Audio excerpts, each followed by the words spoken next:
절기로 수안과 대안 사이를 지나면서 겨울이 한층 더 깊어져 가고 있습니다. 물론 추위가 풀리는 것들, 때로 변화가 있는 것들이 무색하지만 봄이 곧 오리라고 하는 희망을 갖고서 봐서 그런지 눈 덮인 화단에서도 또 황량한 나무가지에서도 초록빛이 보이는 것만 같습니다. 저는 개인적으로 부질없는 집착 때문에 마음이 뒤숭숭해질 때 전도서를 읽습니다. 전도서 1장은 그렇게 시작하죠. 헛되고 헛되다. 헛되고 헛되다. 모든 것이 헛되다. 이 말은 자칫 잘못 이해하면 세상사가 다 부질없으니 대충대충 살라는 말로 들릴 수도 있지만 실은 오늘 우리가 고집하고 있는 것, 애집하고 있는 일들이 그렇게 중요한 문제가 아닐 수도 있다는 의미로 받아들이는 게 타당할 것입니다. 불교에서도 인간이 겪는 모든 고통은 집착에서 온다고 가르칩니다. 그래서 어느 분은 전도서가 가르치고 있는 이 헛됨을 불교에서 얘기하는 공과 유사하다라고 주장하는 걸 읽어보았습니다. 실제로 전도서의 저자는 우리가 소중하게 여겨온 지혜, 즐거움, 수고, 우정, 승진, 부유함, 권력 등이 다 무상하다고 말합니다. 그것은 세월과 함께 지나가는 것이기 때문에 거기에 인생의 모든 것을 걸고 살 이유가 없다는 것입니다. 그러나 전도자는 대충대충 그냥 떠오르는 대로 말하는 사람이 아닙니다. 잠언과 함께 이 전도서는 지혜서라고 구분이 되는데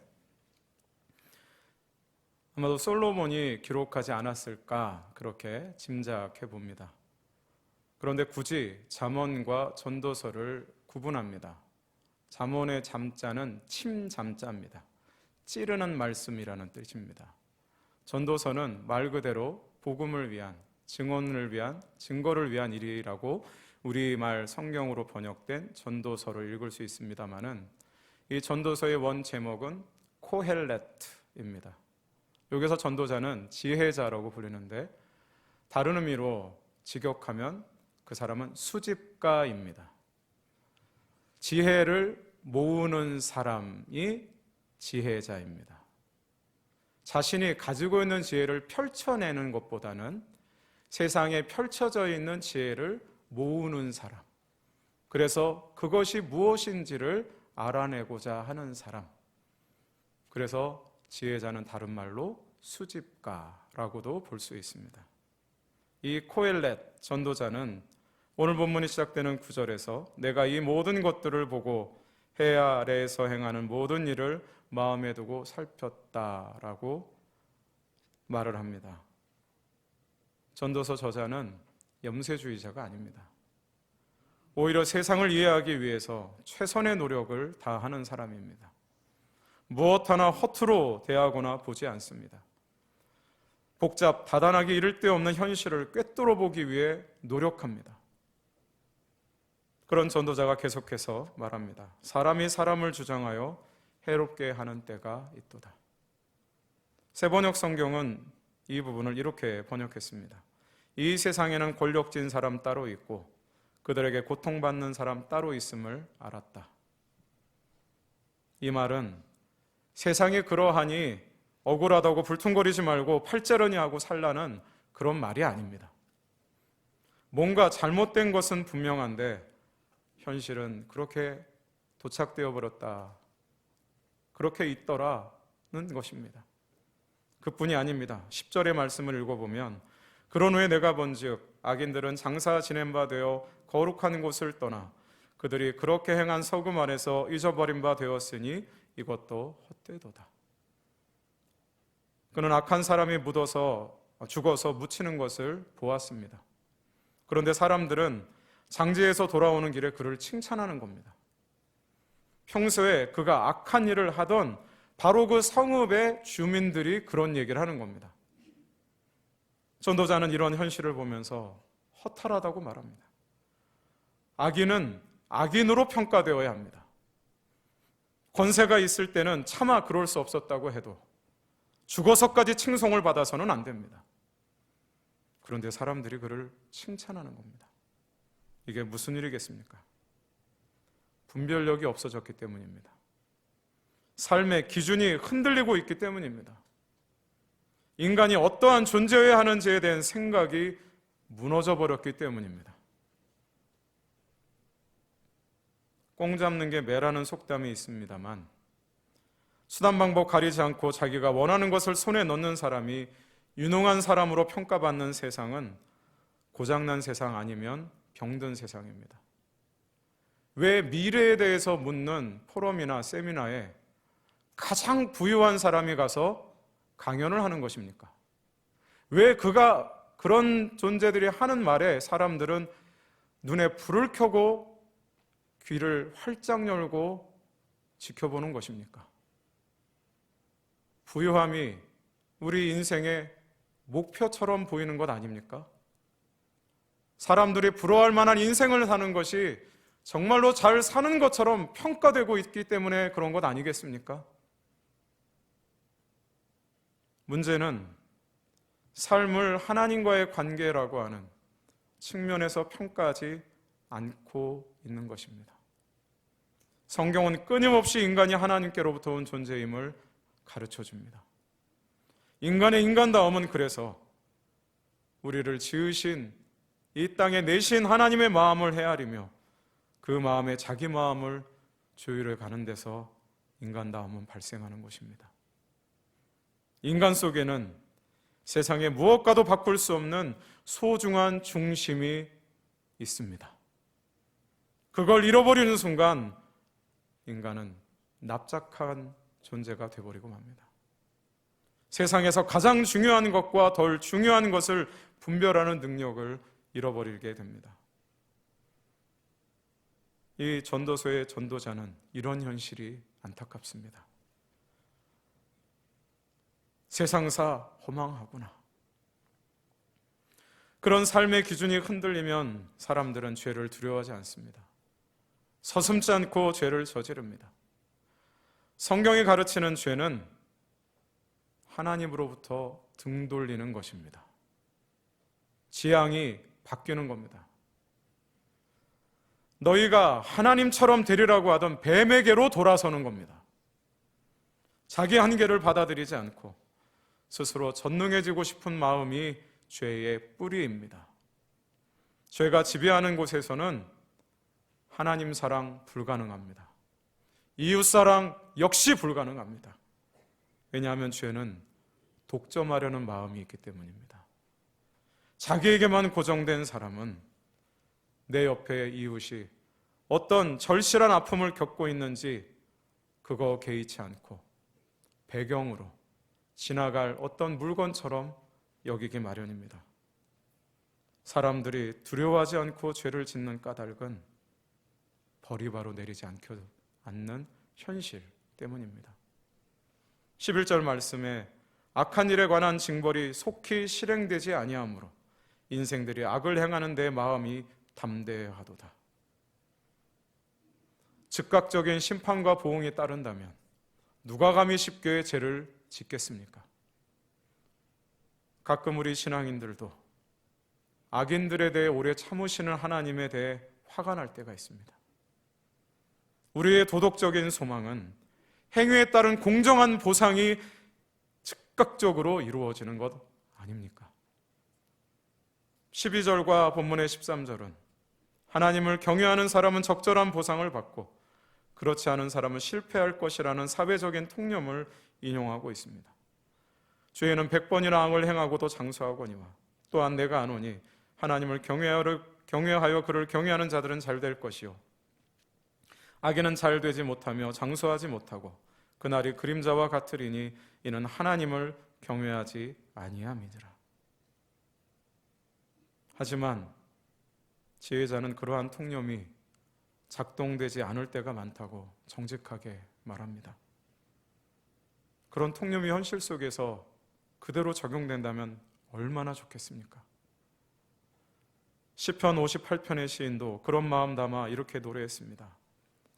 시편 58편 10절과 11절 새번역 성경으로 읽어드립니다. 의로운 사람이 악인이 당하는 부복을 목격하고 기뻐하게 하시며 악인의 피로 그 발을 씻게 해 주십시오. 그래서 사람들이 과연 의인이 열매를 맺는구나, 과연 이 땅을 심판하시는 하나님은 살아계시는구나 하고 말하게 해 주십시오. 얼마나 간절합니까? 얼마나 억울했으면 이런 노래를 부르겠고, 성경은 이런 고백조차 이 성경 안에 담고 있는 것입니까? 현실은 악인이 받아야 할 벌을 의인이 받고 있고, 의인이 받아야 할 보상을 악인이 받고 있는 것만 같습니다. 기가 막힌 현실 아닙니까? 지금 우리 현실을 보아도 그렇습니다. 역사적으로 악한 일을 벌인 이들의 후손은 떵떵거리며 살고 있고, 정직하게 살아온 나라 민족을 위해서 피땀과 눈물을 흘렸던 이들의 후손들은 여전히 공공함 속에서 살아가고 있습니다. 악인들이 형통함을 보고 시편 73편의 시인은 또 이렇게 탄식합니다. 그들은 죽을 때에도 고통이 없고 그 힘이 강건하며 사람들이 당하는 고난이 그들에게는 없고 사람들이 당하는 재앙도 그들에게는 없나니. 이런 말씀들을 읽다 보면 허무주의에 빠지기 쉽습니다. 존재론적인 쓸쓸함이 아니라 이렇게 전도된 인간 현실을 빚어내는 씁쓸함이 우리를 괴롭힙니다. 탄식을 해보아도 현실은 잘 변하지 않는 것만 같습니다. 물론 우리 신앙인들은 그런 현실을 바로잡기 위해서 노력해야 됩니다. 그래도 하지만 자꾸만 지치고 맙니다. 여전히 악인들이 번성하는 것처럼 보이기 때문입니다. 그래서 더 하나님을 신뢰해야 됩니다. 심판하시는 하나님이 살아계십니다. 우리가 불의와 싸우다가 실패해도 세상을 회복시키는 하나님이 살아계십니다. 14절 말씀에 세상에서 행해지는 헛된 일이 있나니 곧 악인들의 행위에 따라 벌을 받는 의인들도 있고 의인들의 행위에 따라 상을 받는 악인들도 있다는 것이라. 내가 이르노니 이것도 헛되도다. 오늘도 살아계신 우리 하나님, 아무리 살펴보아도 헛된 것처럼 보이지만 하나님이 마침내 세상을 완전하게 구원의 역사로 이루어 주실 것을, 그래서 이 불의한 세상에서 하나님의 정의와 공의가 반드시 실현되리라고 하는 믿음을 굳건하게 가질 때 우리는 명랑하게 싸울 수가 있습니다. 그리고 우리에게 주어진 생을 한껏 즐길 수가 있게 되는 것입니다. 그렇게 어떻게 오늘을 살아야겠습니까? 15절 말씀에 이에 내가 희락을 찬양하노니 이는 사람이 먹고 마시고 즐거워하는 것보다 더 나은 것이 해 아래에는 없습니다. 하나님이 사람을 해 아래에서 살게 하신 날 동안 수고하는 일 중에 그러한 일이 그와 함께 있을 것이니라. 아멘. 세상의 모든 일을 깊이 살펴본 지혜자는 사람들에게 희락으로 생을 채우라고 그렇게 권합니다. 오늘 먹고 마시는 그리고 즐기는 것보다 더 좋은 것이 세상에 없다라고 들리는 것 같습니다. 세상서 어찌 되었든지 오불관원, I don't care, 상관없다, 이런 태도로 살라는 말처럼 들립니다마는, 그런데 정말 이 구절이 복잡한 세상사 신경 쓰지 말고 그저 즐기라는 말이겠습니까? 악인들이 번성하는 세상에 질끈 눈 감고 아무것도 보지 못한 듯이, 아무것도 듣지 못한 듯이 자기 쾌락에만 몰두하며 살라는 말씀이겠습니까? 절대 그렇지 않습니다. 이 구절은 그런 싸움에 지친 이들을 격려하기 위한 것입니다. 악인들이 번성한다고 해서 너무 지나치게 화를 내거나 조급증에 사로잡히면 스스로 마음의 평정을 잃고 비틀거리거나 휘청거리게 되고 급기야는 자기 파멸에 이를 수도 있기 때문입니다. 잘 싸우기 위해서는 자기 내면을 피폐해지지 않도록 살펴야 합니다. 지금 우리에게 주어져 있는 삶의 나날이 하나님의 선물임을 알아야 합니다. 오늘을 살아가면서 아까도 제가 결정적 실수를 했지만 그럼에도 불구하고 살아내는 것입니다. 여러분, 다윗과 골리앗의 그 전투를 잘 아시죠? 다윗이 물맷돌 몇 개 가져갑니까? 퀴즈 1번 하나, 2번 둘, 5번 다섯. 예, 5개 들고 갔습니다. 왜 5개 들고 갔습니까? 5개 중에 몇 개 썼습니까? 그건 모르시나요? 골리앗이 한 방에 쓰러집니다. 그러면 뭐하러 5개나 들고 갑니까? 하나만 들고 가면 되지. 네, 다양한 의견들이 지금 올라오고 있습니다. 사무엘서의 증언을 보면 왜 5개를 들고 갔는지가 여러 상상을 하게 됩니다. 근데 역대상을 보면 명확합니다. 거인이 5명 있었던 겁니다. 골리앗 외에 골리앗의 동생도 있었고 다른 거인 장수 4 포함 5이 있었던 겁니다. 그러니까 다윗은 그 5 모두를 쓰러뜨리려고 했던 겁니다. 그런데 하나로 끝나는 겁니다. 다 도망가 버리지 않았습니까? 다윗은 그런 믿음으로 나간 겁니다. 굳이 하나로 전투가 끝날 수도 있는데 거인 장수 5 모두를 쓰러뜨리려고 했던 그 결심과 열심이 그러한 결과를 낳게 된 거 아니겠습니까? 그래서 저는 그 다윗의 모습을 굳이 그렇게 했다고 생각합니다. 한동안 명품 인생, 명품 신앙에 대한 이야기가 많이 회자됐었습니다. 그게 정말로 있는지는 모르겠습니다만은 어쩌다 보니 뉘앙스, 좀 어감이 비슷해서 혼동하실 수 있겠습니다. 저는 개인적으로 신앙의 모습을 굳이 신앙이라고 생각합니다. 발음을 세게 하시면 안 됩니다. 굳이 신앙입니다. 굳이, 괜히 또는 필요 없는데 일부러 더 하는 겁니다. 사랑은 굳이 하지 않아도 될 일을 하는 것입니다. 그렇게까지 하지 않아도 되는데 하는 것입니다. 사랑의 마음은 언제나 넘쳐나기 때문입니다. 그래서 부족함이 없습니다. 신앙도 마찬가지입니다. 하나님께 향한 마음이라고 한다면 하나님은 굳이 우리에게 하지 않으셔도 될 일을 하신 것 아닙니까? 우리의 인간, 하나님께 등 돌린 인간들을 굳이 살리시지 않으셔도 됩니다. 노아 홍수 우리가 말씀에서 새벽 기도회 때 살펴본 것처럼 그들 다 없애도 됩니다.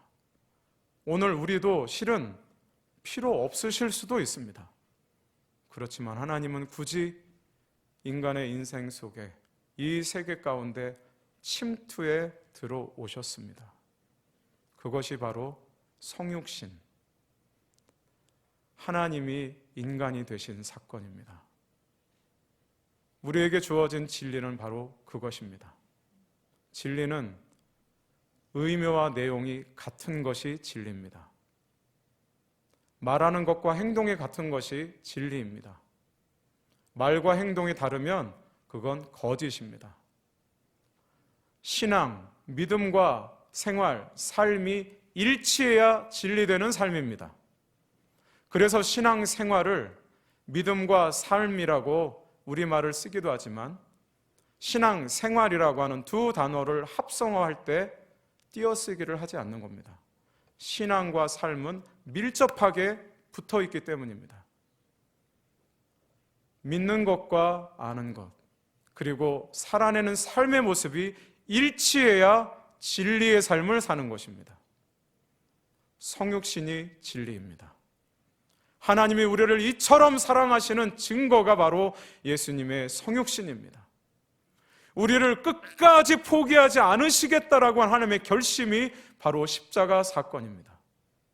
마침내 우리를 하나님의 나라에 반드시 이르게 하리라고 하시는 하나님의 의지가 부활입니다. 예수 그리스도의 성육신과 십자가의 제물로 죽으심과 그 구속으로 말미암은 부활의 영광이 오늘 우리의 진리요, 생명이요, 소망이요, 사명입니다. 하나님의 생기는 오늘도 우리에게 부여되고 있습니다. 하나님의 진리는 오늘도 우리에게 이루어짐을 믿습니다. 지금 먹고 마시고 즐겁게 사는 것을 하나님의 선물로 받아들일 수 있어야 합니다. 오늘 내 삶이 하나님이 주신 선물이요 기적임을 믿는 것입니다. 하나님의 선물에 기뻐하는 것이 하나님의 뜻을 이루는 길입니다. 하나님의 일을 온전히 이해할 수 있는 사람 아무도 없습니다. 생은 모호하기 이를 데 없기 때문입니다. 악인들이 벌받고 선인들이 복을 받아야 한다는 우리의 상식은 자꾸만 세상을 사는 동안 무너질 것입니다. 이런 일이 반복되면 허무주의에 빠질 수 있습니다. 이럴 때 중요한 것은 지금에 집중하는 일입니다. 지난 주일에 함께 나눴던 톨스토이의 단편 3가지 질문의 이야기는 가장 중요한 때는 바로 지금이고, 가장 중요한 사람은 지금 만나고 있는 사람이며, 가장 중요한 일은 지금 만나고 있는 상대에게 좋은 일을 행하는 것이라고 가르쳐 줍니다. 어찌 보면 시시한 교훈 아닙니까? 하지만 그 안에 심오한 정신이 담겨져 있습니다. 전체적인 전망과 조망이 불투명할 때 사람들은 자꾸 비틀거리게 마련입니다.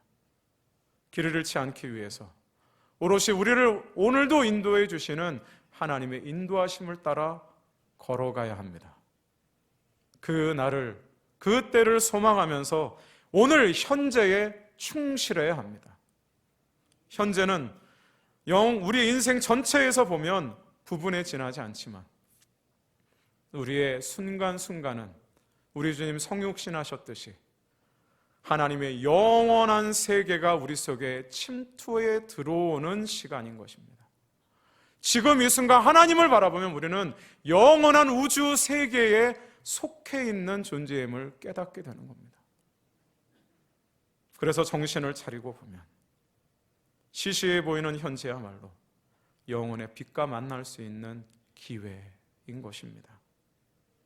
20세기 위대한 신학자 중에 한 사람인 폴 틸리히는 그것을 일러서 영원한 지금이라고 일컬었습니다. 영원한 지금, 하나님의 영원한 안식을 누리며 사는 것을 의미합니다. 과거의 기억에 사로잡혀 살아가는 사람들, 미래만 바라보고 사는 사람들의 마음에는 평안이 머물 자리가 없습니다. 우리 시대의 가장 큰 특색은 지금을 온전히 살아내지 못한다는 데 있습니다. 사람들은 행복을 위해서라고 말하면서 기쁨을 유보하는 그러한 일들에 익숙합니다.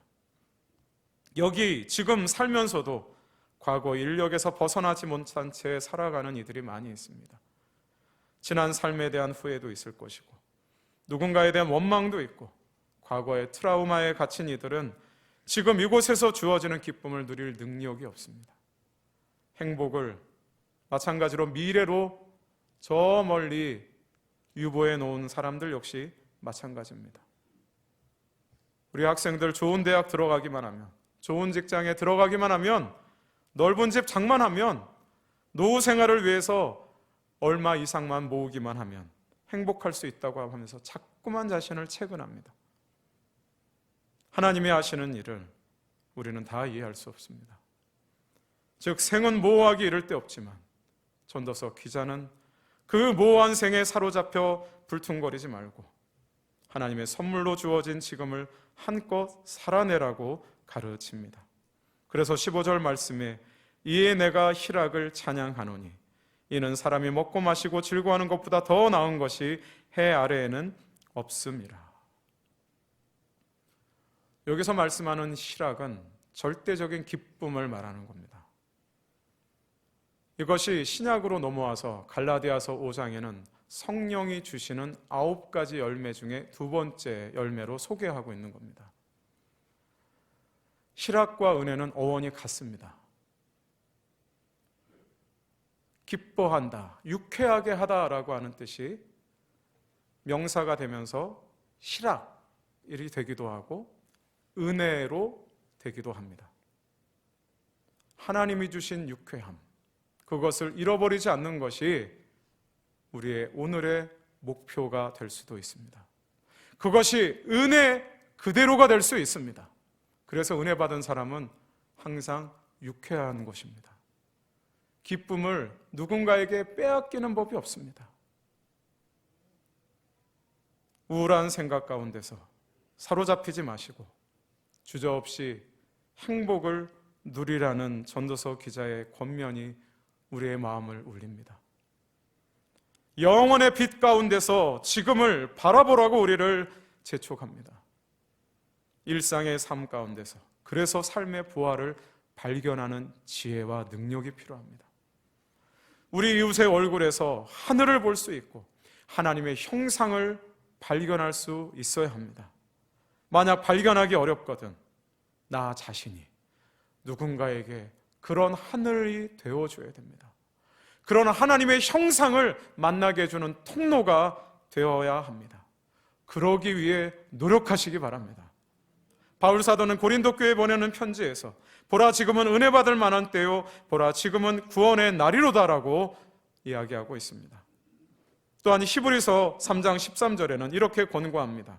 오직 오늘이라 일컫는 동안에 매일 피차 권면하여 너희 중에 누구든지 죄의 유혹으로 완고하게 되지 않도록 하라. 오늘 인생은, 우리의 모든 인생은 오늘이 계속 이어진 점철된 오늘입니다. 오늘을 살아가는 모습을 보면 그 사람의 인생 전체를 볼 수 있습니다. 그러기에 오늘 우리는 진리의 삶을 사는 겁니다. 진리를 추구하며 생명을 바라보는 사람, 그것이 소망이 되고 소명이 되고 사명이 되어서 하나님의 나라를 마음에 품고 살아가는 오늘이 바로 하나님의 나라, 곧 종말이 임한 것 아니겠습니까? 저희 첫째 아이가 있어서 첫째 아이 얘기는 건너뛰고 없는 둘째 아이 얘기 잠깐 하겠습니다.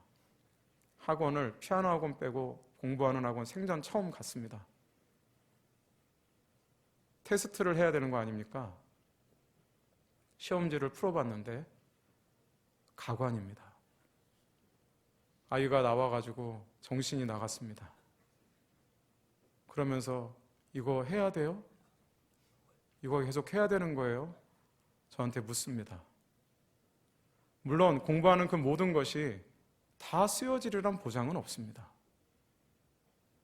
그런데 오늘 적어도 그것을 해야 한다면 하는 것이 맞는 것이라고 이야기해 주었습니다. 물론 아이는 절망했습니다. 이제까지 이렇게 편하게 학교 다니며 방학 보내고 있었는데 청천벽력입니다. 그렇지만 그것도 오늘을 살아야 하는 목표라고 하는 것을 배울 수 있기를 기대해 봅니다. 오늘 우리에게 주어진 일들 속에 많은 일들은 하지 않아도 될 수도 있습니다. 그러나 사랑하기 때문에 하는 일들도 분명히 있습니다. 굳이 그렇게까지 헌신하거나 희생하지 않아도 되는데 하나님이 우리를 위해 사랑하신 그 놀라운 사랑을 생각하고 기억하면 하지 않을 수가 없어서 기꺼이 굳이 그것을 할 수도 있겠습니다. 하나님께서 당장 우리에게 어떠한 것을 보여주지 않으셔도 주님의 때를 기다리며 오늘 지금 현재를 살아가는 우리들에게 하늘의 뜻 다 이루어 주실 줄 믿습니다. 주님의 나라가 멀지 않습니다. 하나님이 정하신 우리 장로님 기도해 주신 것처럼 말세 지말에 7일의 그 모든 일들의 역사, 그것을 오늘 우리는 준비하기 위해서 그동안 지켜온 것 아니겠습니까? 주님의 때는 반드시 옵니다. 오늘을 어떻게 살아가느냐, 그것을 영원한 지금으로서 살아내는 거룩한 사명의 일꾼들을 통해 하나님의 나라 임하시고 하나님의 영광으로 우리를 맞아 들이실 줄 믿습니다. 그렇게 오늘 우리에게 베푸시는 주님의 은총 속에서 실학의 유쾌함을 잃어버리지 않고 늘 기뻐하며 감사하며 즐거움으로 살아내는 복된 성도님들 다 되시기를 주의 이름으로 축원합니다.